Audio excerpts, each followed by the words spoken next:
Good evening there. Let's talk about capital. Capital is a system.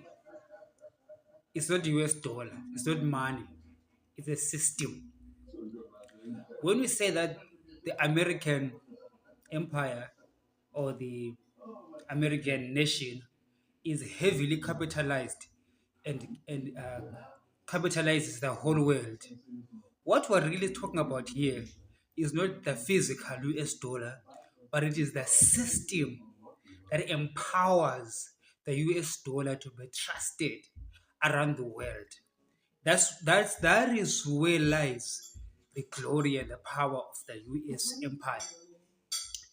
All other governments are running central banks, which means they print this fiat currency. So you could imagine that if we all print fiat currency, then no government should go broke because they can just print money, right? But we do know that if you print excessive amounts of money, you run a risk of hyperinflation. Now, I've explained this before in previous videos when I speak about economic items that uh, all money is printed, right? But if you print money, you have to uh, do that together uh, with productivity. The most important thing is productivity. The use of the currency or the cash is to smoothen out the financial transactions within a system. The financial transactions come about because of productivity, right? I produce something and you need the thing that I'm producing, but you do not have the mechanism of exchange. So cash comes as a lubricator so that I can transfer uh, my production to you, and then that value comes to me through cash. If you didn't have the cash, the banking system would offer you cash so that I can hold cash instead of barter trade. I don't want to explain the hardships of barter trade is that you do not always have what I need. We cannot always do barter trade properly. You might want what I have, but I don't want what you have. I want what your friend has. So in order to lubricate the system, that's why we developed money. Okay, so if I have got 1,000 rand, what does it buy? It can buy anything. So all other things are given monetary values so that when we all use money, we can transfer from one good to the next. I hope you get what I'm saying. That is the use of money. Okay, money doesn't make you rich. Money doesn't make countries rich. That is why Robert Mugabe tried to print money and it led to hyperinflation in Zimbabwe because printing fiat money does not make you rich. It just works as a lubricant to the system. There are times when the system need more lubrication, so you print more money. Quantitative easy. There are times when there is too much lubrication in the system, so you have to scale back on your money supply. You understand? So now, I started by saying that the US system is really based on trust. What really makes the US dollar more powerful than all the other currencies is because of their system. Their financial system is more trustworthy than, let's say, the ZANU PF system, which of course just takes money from the Reserve Bank, the US dollars in the Reserve Bank, and sells them in the streets. Basically lies to people.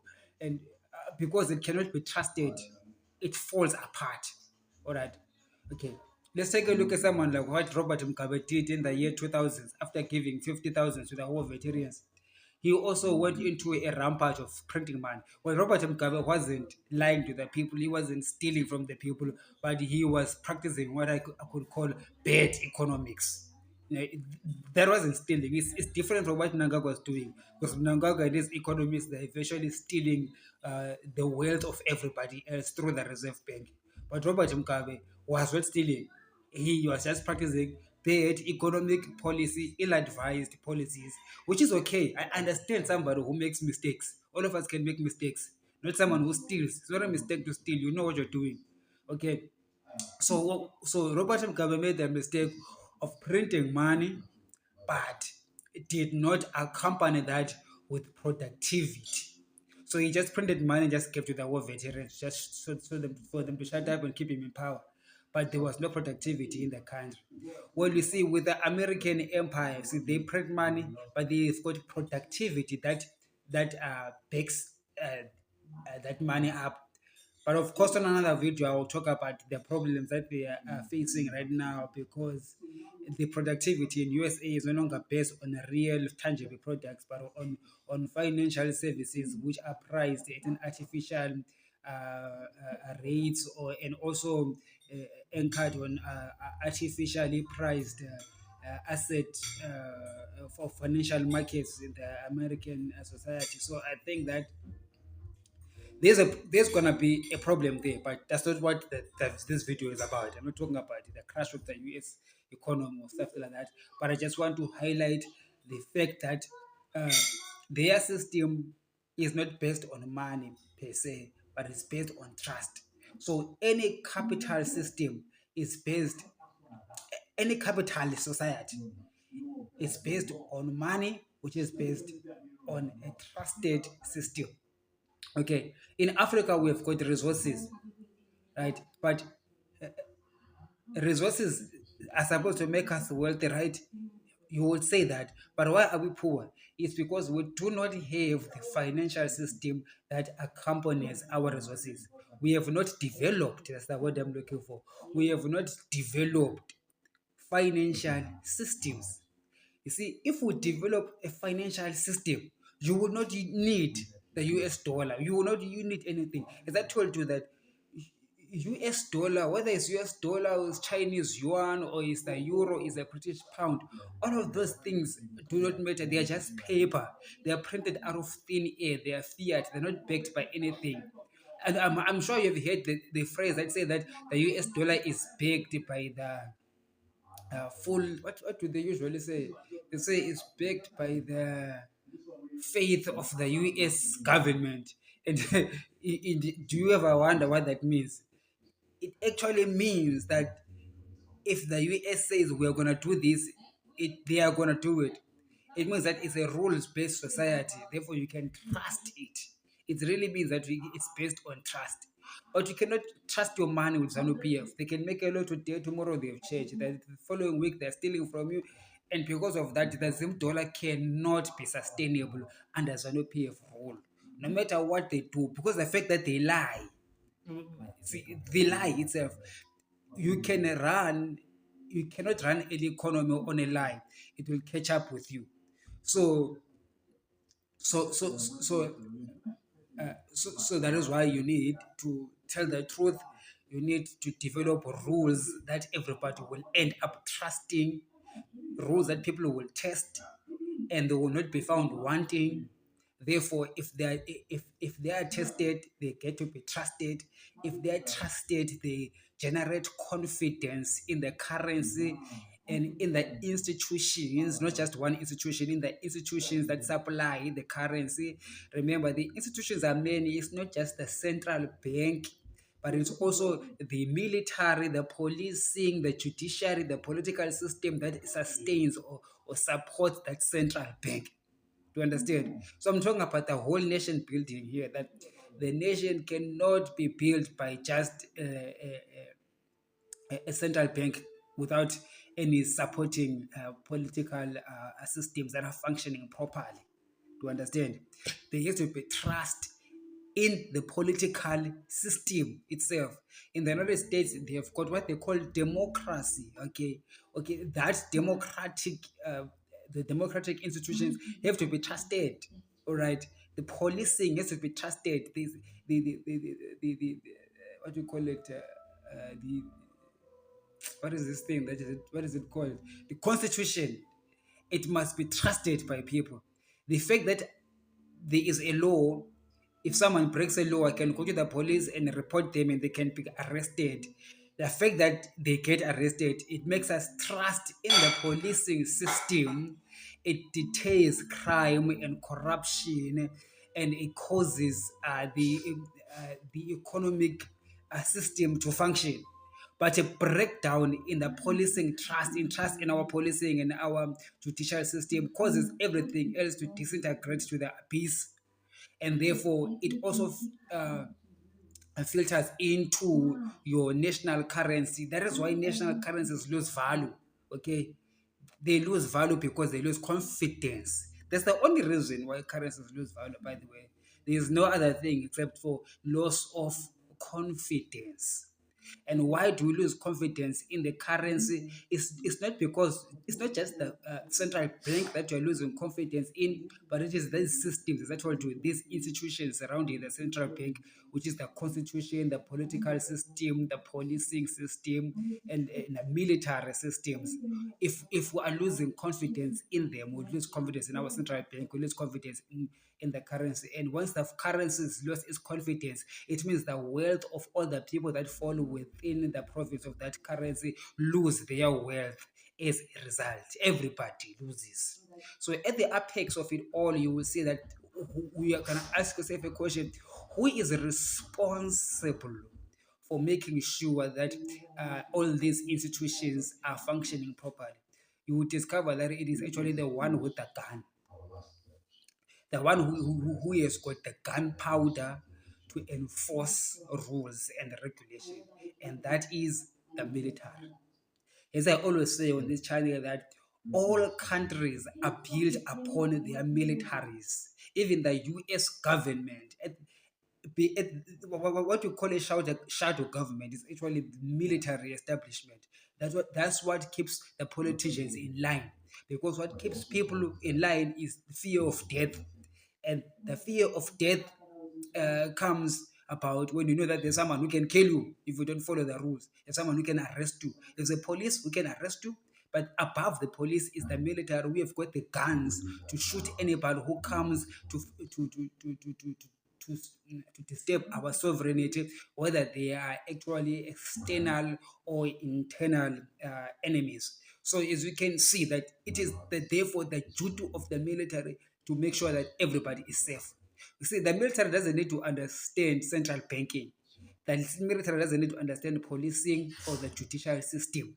The military only has to understand that this is the constitution, this is the law.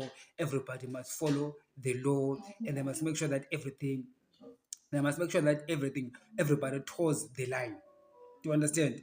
It's not the job of the military to come up with financial policy because they do not know, or fiscal policy because they don't know, that it's not their competence, or monetary policy is not their competence. But their competence is to make sure that whoever is coming up with fiscal or fiscal policy or monetary policy is protected, is able to do that without fear. Do you understand? It is the job of the military to preserve democracy.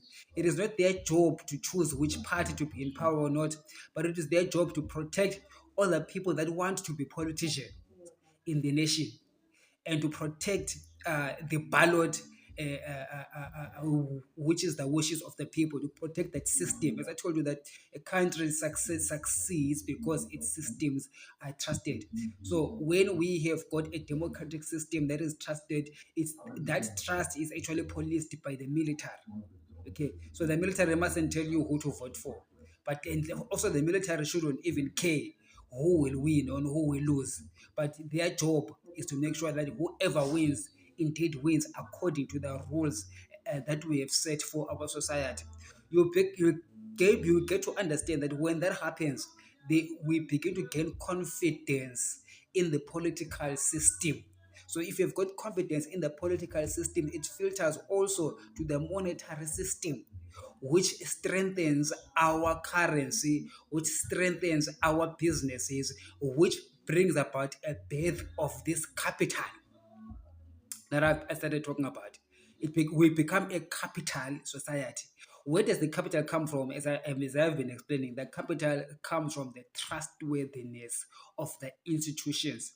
Someone was saying to me that Somalia does not have the difference between the United States and Somalia is that the United States has got capital, and Somalia does not have capital. That is why they are suffering. And it triggered me to make this video because I began to realize that actually Somalia does have capital, but it's just that their institutions are weak because because of the lack of trust. So it got me into this rabbit hole of trying to discover where does the capital come from, because money grows. I mean, it's money doesn't grow on trees, right? I'll tell you where the money comes from. It comes from the pigment of the imagination of the central bank governor. The Reserve Bank just wakes up in the morning and say we wanna print 2 trillion, and then it comes from nowhere. So as I've been explaining, which if the United States can do it, why can't Somalia do it? Is because Somalia does not have political systems, financial systems that are trustworthy. Even if they print money, no one will trust it because even themselves they will break their own rules, which will lead to a system whereby capital cannot form. So what we're looking at in a country is capital formation. So for capital to form, it's about the trustworthiness of all of these institutions. So in Zimbabwe, what we need to repair is the institutions. And the only avenue to do that is through the military. Do you understand?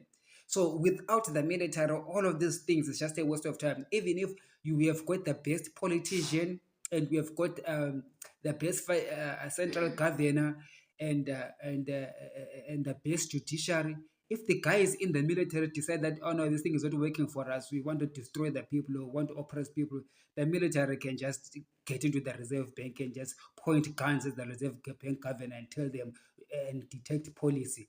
But as I told you, it's not their competence, but they can do that. The military can go to the Reserve Bank and point guns at the guy and begin to force him to do things that are not prudent to the economy of the nation, and that will lead to a collapse there. Also, the military can go into state house and point their guns at the president and cause them to do or ask him to do whatever it is that they want, they would benefit personally, you know. And so you see now that the power lies in the military. All nation states, there is no nation that is exempt to this. So you get to understand that for us to fix our countries, the military, and also you get to understand that also all failed states, something fails in the military first. Even if you look at Sudan today, it is the militaries that are actually fighting in Sudan, and that's why it causes havoc to the whole system. Even in Somalia or Ethiopia, it is the military that is fighting, causing the country to fall apart. The same thing in Zimbabwe, it is the military that took cover. It is the military when Robert Mugabe lost the 2008 elections. It is the military, as we are told, that asked him to stay on, even though democracy was detecting to us that the people want Morgan Sakirai to become the leader of the country. Instead of the military protecting the integrity of our election systems, they interfered for the sake of personal gain because of the diamonds in Marange and the minerals around the country, for selfish personal gain by personnel. Understand? Underline the word personnel. By personnel in the military, not just the military as an institution, but the persons that were having positions in the military. So it fit that they have to subvert the constitution. The old man Robert Mugabe wanted to retire, but they did not want to have a Morgan Tsvangirai who was gonna bring about sweeping changes in the political and economic system and empower everybody else and disempower those persons. Underline the word persons, not institution.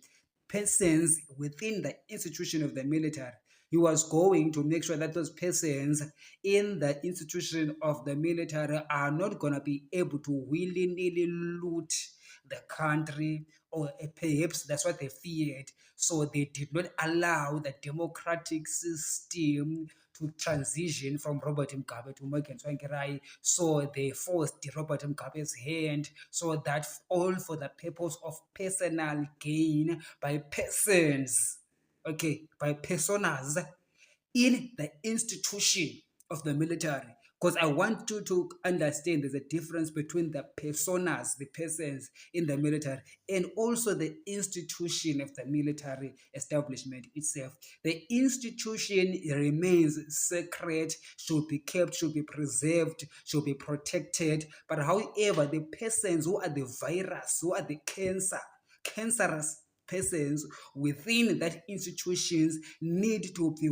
weeded out so that the institution can carry out its proper mandate of making sure that our national institutions are run perfectly according to the rules and regulations of the nation, so that we can have a central banking system. By the way, they've attacked it left, right, and center. We need a central banking system that works perfectly. That practices prudent financial systems or whatever. So you discover that when we have got that, then we can begin to have what we can call capital formation.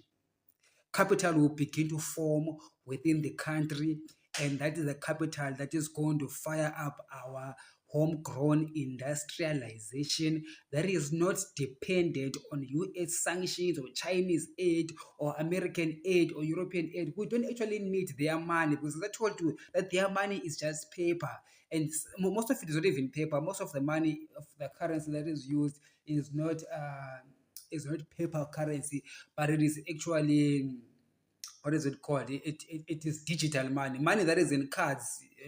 It's not even physical money, so it's digital money. I hear a lot of people talk about central bank digital currencies, but I'm saying we're already living in that era. What's the difference really? Because most of the money out in supply, the money that is circulating, most of it is actually in cards, in bank cards, or in electronic form. So what I'm saying, that the US dollar, most of it is in electronic form. So you do not need their money, because in that electronic form, how does it come about? Because Jerome Powell just wakes up in the morning and say that we are quantitatively easing, we are adding more money in the system. Okay, so it means that they are not really as important. So if you're wise enough and you're following this argument, you can now get to understand where I'm coming from and where I'm going, and saying that we do not need US dollars in the long run. The only reason why we need US dollars is because they have got a system that we do not have. And the reason why they have got a system is because they follow the rule of law. And who follows the rule of law is everybody else in their institutions. And why are their institutions working? It is because of the benevolence of the US military. Do you understand? It's only based on benevolence. It's based on the fact that the Bible says that blessed is the nation who's given a good king. Understand? Because the king of any country, as I've been saying, is the military. It's not the president, it's the military. So because the US military, or the persons in the US military, or systems put in place in the US military, do not allow for persons to be to get to a place whereby they subvert the law for personal gain.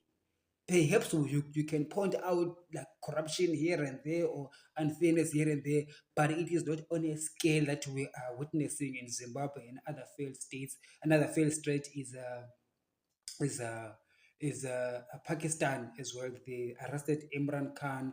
The military there runs the show, and to the detriment of everybody else. There's a lot of countries that fit in that bill, living in Africa, in the Sahel regions. Most military-run economies are going down the drain because the military, then personnel within the military do not understand the sacred nature of the jobs that they are doing. They don't understand really that it is their job is to get their hands off the cookie jar, if you know what I mean. Because you are carrying a gun, you're the only ones carrying the gun in the whole country. It means that you are the law, you are above the constitution. In fact, the military establishments, their big job, which is a very difficult job, I really what do you call it, sympathize with our military generals, because their job is actually to protect a constitution which they are able to break and nobody can do anything with them, because they are above the law. Do you understand where I'm going? I'm saying that any military in any country is really indeed above the constitution, but they have to submit themselves under the constitution, even though they can just say screw the constitution, take out a gun and shoot anybody who disagrees with them. So you see, the job of becoming a military commander or military general is actually to pinch yourself, or to put rules around yourself and follow rules that nobody is forcing you to follow, but because you understand the nature and substance of your being as a leader of the military of Zimbabwe. You know what I'm saying? So if you have the military in Zimbabwe, you got to understand that you can take the diamonds if you want to, you can take the chrome if you want to, you can disrespect the constitution if you want to, you can make the society whichever way you want to, because your job is to actually, you are actually ground zero of the nation. The constitution isn't the overarching anchor of a nation. The military is, the gun is. That is why when you're being robbed in the streets, the guys who are carrying a knife and say, bring your phone, you don't negotiate, you give them your phone, because they're carrying the knife or they're carrying the gun. In the same instance, in any country, the one who is carrying the gun is the one who makes the law. So when you see successful, what you call it, empires like the US empire, and you understand, and you are asking yourself a question: how did the United States become so powerful? It's because the guys who are holding the guns, which is the US military, did did understand their role. That their role is to make sure that there is a constitution in the United States. At the same time, they understood that they can break that constitution and nobody can do anything to them. But they decided that no, we will not break it. We will respect it. We will actually align. We will self-discipline ourselves. Now, what is the reward of that? Because there's a reward for it. There's a reward for self-disciplining. The US Army understands this. The Zimbabwean Army clearly does not understand it. The army in Sudan clearly does not understand it. Even the army in Pakistan clearly does not understand it. But the US military understands it. That is why they're the most powerful military in the world, and they're the superpower. And I'm going to explain to you why. So when you subject yourself to the constitution that you yourself set up, which you can break anytime and there'll be no consequences, it appears as if there's no consequences, but actually there is consequences. And I'm going to explain to you how these consequences come about. Now, with the US Army, so when they subject themselves to the US Constitution and they're able to lead a nation with institutions that are respected, that are reputable, underline that word, reputable. Over time, there is a reputation that accrues to these institutions. So there is value that is created in these institutions that are being run under the auspices of the US military. These institutions include the Reserve Bank of the United States, the one that prints money. And because every institution there is respected, it is valued, so the Reserve Bank that prints money also gets to be respected and valued, because the US military did not put its hands in the cookie jar. They got to understand self-restraint. Because of that, the reward is that their currency becomes a global a reserve currency. And it becomes a global reserve currency not because the United States is forcing people. No, no, no, no. No, no, let me get this thing clear to most people. The United States does not force people to use the US dollar as a reserve currency. It is because the institutions of the United States are the most trustworthy in the world. Therefore, they have got there is value that accrues to them, because all the other people around the world value banking in USA, they value the FBI or the CIA or any other institution, governance institutions, and the rule of law is well respected in the United States. I mean, right now they have got, they sanctioned Russia, but they actually, but the thing, I mean, what you call it, the law is still followed. They're not taking Russian assets by force because they can, but they're not doing it, but they can. You get what I'm saying? the ability not to do what you can do. There's things that we can do, and it appears there's no consequences, but we don't do them anyway. So because of that, you get to be trusted. When you are trusted, everything gravitates to you. So the value comes from being trusted, and that's what makes the US empire the most powerful empire in the world. That is why I do not subscribe to people who think that BRICS can come up with another currency that's going to challenge the US hegemony, because China cannot be trusted. Russia cannot be trusted. Look at Russia, they invade anybody at any given time. If they can say they're your friend today, the following day they're invading you and stealing your stuff. Look at China, what they're doing in Zimbabwe. I've been making videos about that. China is actually the biggest enemy of Zimbabweans. China and Russia, who are using, oh my God, they use Zimbabwean military. The Zimbabwean military, through the Zimbabwe defense industries, that is actually stripping all the diamond mines, chrome mines, all the mines around the country, and taking all that wealth and shipping it to China and Russia. Can you imagine if China and Russia were given all the power to run the whole world? They will just replicate what they're doing in Zimbabwe, they'll do it around the world. They will impoverish the whole wide world. The poverty will be on a large scale all over the world. That is why I believe that fighting Russia and China is not just an imagination of the Americans or Donald Trump's own misled head, but it is actually the reality. It's a reality. If China wins this global war and defeats the United States militarily and through any other means, it means that there's going to be a global tyranny. And what is happening in Zimbabwe will happen all over the world. We are seeing it here in South Africa, as you can see. As I'm speaking to you, there's load shedding, which is actually part of the attack of the South African capitalists by the Russian China, which they really believe that if there is load shedding in South Africa, then the industrialization of South Africa will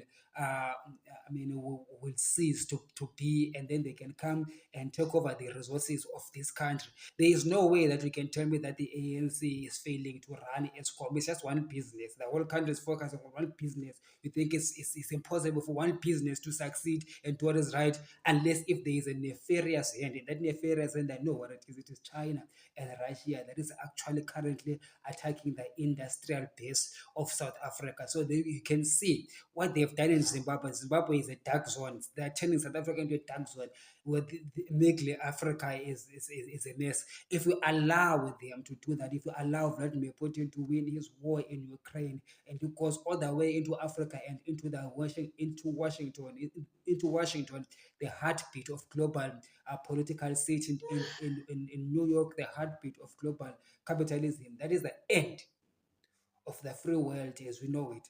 So protecting the free world essentially means fighting Russia and China, and also fighting them in countries where they are having influences, especially in Zimbabwe. That is why I believe that removing ZANU-PF and Emerson Mnangagwa from power is one of the ways of saving the whole world, not just Zimbabweans, the whole world from global tyranny that is perpetuated by the Chinese and the Russians, so that we can install in Zimbabwe a military institution in Zimbabwe, to restore the institution of the military in Zimbabwe. As I told you, that you cannot remove the institution, you can remove the bad actors, the bad apples within that institution.